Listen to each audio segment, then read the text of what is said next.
સુરત શહેર કોંગ્રેસ દ્વારા રેલ રોકો આંદોલન સ્થગિત।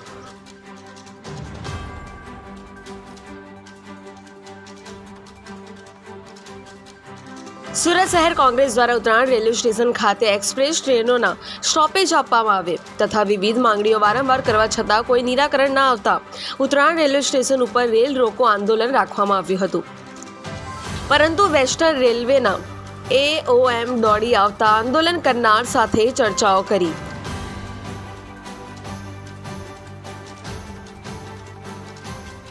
જે માંગો છો તેને નજીકના દિવસોમાં પૂર્ણ કરવામાં આવશે તેવું આશ્વાસન આપ્યું છે।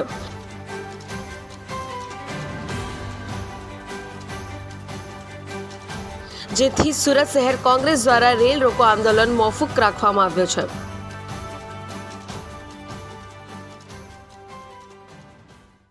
અમારી છેલ્લા ઘણા સમયથી ઉત્તરાયણ ખાતે એક્સપ્રેસ ટ્રેનોના સમયની માંગણી હતી, જે માંગણી સંદર્ભે રેલવે પ્રશાસન દ્વારા કોઈ યોગ્ય જવાબ ન આપતા આજે અમે ઉત્તરાયણ સ્ટેશન ખાતેથી રેલ રોકો આંદોલનની જાહેરાત કરેલી હતી। એ જાહેરાત બાદ આજે બરોડા ડિવિઝનના અધિકારી આવીને અમને ખાતરી આપી હતી કે તમારી લાગણી અને માંગણી ખૂબ જ યોગ્ય છે, અમે આ માંગણી ઉપર પહોંચાડીને બને એટલી વહેલી તકે આનો યોગ્ય નિકાલ કરાવજો અમને ખાતરી આપતા અમે અમારો કાર્યક્રમ કેન્સલ કરેલ છે।